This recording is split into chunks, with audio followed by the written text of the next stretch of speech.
Police fines and implicit benefit. When picking my son up from kindergarten, I watched several police cars pull over parents as they left the parking lot. Though I wondered why, I had places to go, so I just picked up my son, pulled out into the street, and, guess what? The police pulled me over. After I asked him what I'd done, he told me that, like every other parent, I had not come to a complete stop at the stop sign. Then he said, "But I'm gonna let you slide this time. We all have to catch a certain amount, so you're lucky that I got mine." I thanked him and left feeling very glad I didn't get a ticket. But I had this sinking feeling that the police were getting compensated for ticketing as many people as they could. Is this true? I wondered.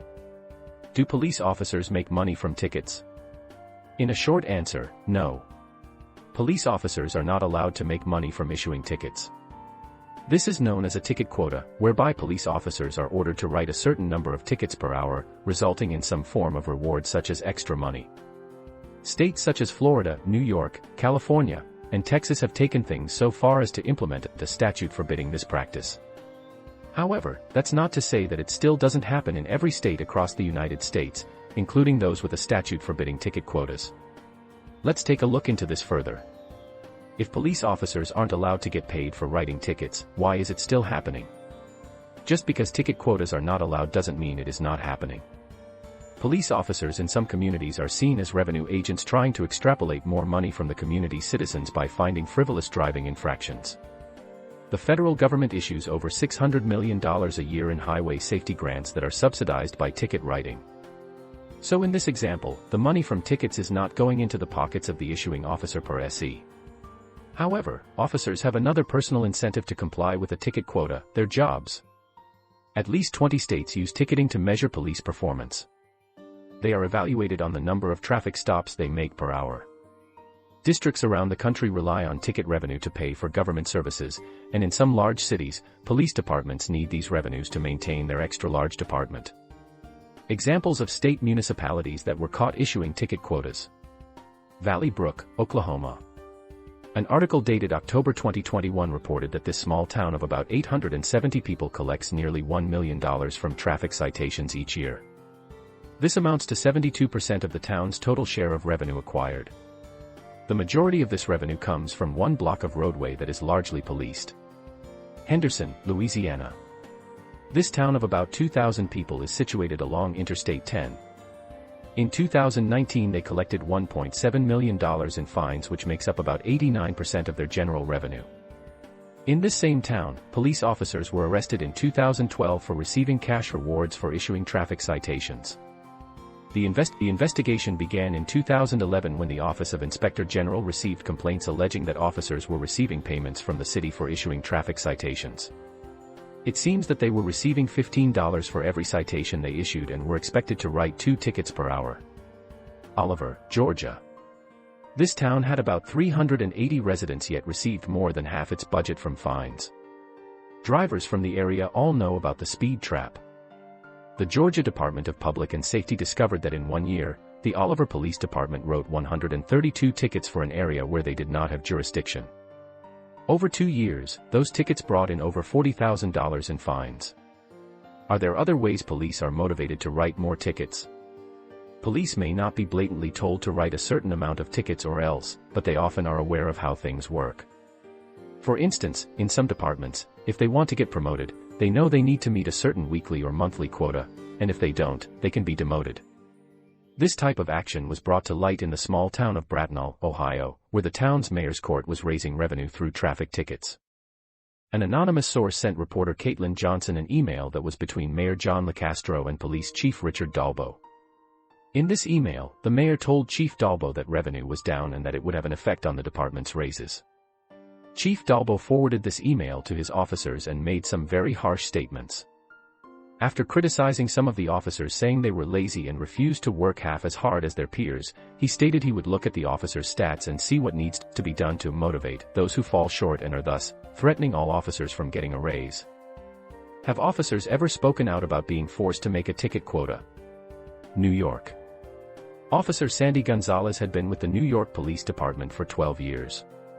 He claimed the police department was retaliating against him because he was not making his quota. He said that he would have to massively write summonses and arrest people to come up with the numbers they were looking for. As a punishment, Gonzalez was put on foot tour. He was yanked from his squad car and forced to stand on a street corner in the cold and fog. Supposedly quotas in New York have been banned since 2010. But this wasn't the case. Gonzalez had joined with 11 other officers known as the NYPD 12. They were on a mission to expose quotas and do something about them. California. In California, Los Angeles awarded a $6 million settlement to LAPD officers who blew the whistle on their superiors for imposing a severe traffic citation quota system. These officers said they were reprimanded, denied overtime assignments, were given undesirable assignments, and harassed for failing to meet quota minimums. Alabama. A former Auburn police officer, Justin Hanners, was fired for speaking out against quotas. He states that he and other officers were ordered to hassle, ticket, or arrest a certain number of citizens per shift. He said that the officers were told to make 100 contacts a month. This included tickets, arrests, field interviews, and warnings. In a town of only 50,000 people, that came to 72,000 contacts a year. Hanners explained further that because there just weren't that many speeders and people running red lights, officers had to lower their standards and do things such as make arrests that weren't really necessary in order to make the quota. Will ticket quotas ever end? Unfortunately, it seems that even though there are states with laws against ticket quotas, police will continue to execute this practice. There has been discussion about pension penalties for departments that continue to enforce ticketing quotas. Economists have provisionally found that states that implemented stricter pension forfeiture laws experienced lower rates of police misconduct. As of February 2022, 11 states are taking steps to end ticket quotas. Virginia, the Senate voted to advance a bill that would prohibit law enforcement from setting a specified number of tickets for officers to write. Maryland, a House bill was introduced that prohibits using quotas for promotion, demotion, dismissal, and transfer of an officer. Mississippi, a Mississippi lawmaker is trying to implement legislation prohibiting any law enforcement agency from establishing a policy that would force officers to meet a ticket quota. Alabama, a House bill was introduced prohibiting state and local law enforcement agencies from instituting ticket quotas and preventing agencies from giving incentives or rewards for issuing traffic tickets. Illinois, a House bill was introduced that forbids municipalities from using point systems, quotas, or any similar process to track or account for citations or warnings issued by law enforcement. Michigan, though they already have a law in place against ticket quotas, a revision is being introduced that would prevent an officer from being given greater consideration than any other factor in evaluating the officer's performance based on the number of tickets he writes.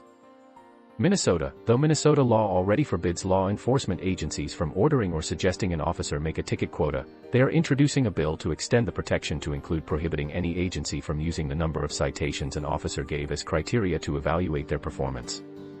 New York, an assembly bill was introduced that forbids an employer from transferring or penalizing an officer for failing to meet a mandated ticket quota. Ohio, a House bill was introduced that would forbid any law enforcement agency from implementing a ticketing quota. Also, the state's attorney general will be required to initiate a form whereby police can anonymously report any quota mandate. Oklahoma, a Senate bill was introduced that would outlaw local governments and police departments from requiring officers to meet a quota and prevent agencies from evaluating personnel based on the number of tickets they wrote. Pennsylvania, a House bill was introduced that would ban ticket quota language from any regional police department or agency in the state. This law would cover any direct or indirect order of an officer to issue a certain number of citations over a specific period of time. However the problem is handled, it is clear that something needs to be done. A good portion of the public finds the use of ticketing quotas unacceptable and believes that criminal sanctions should not be attached to police incentives.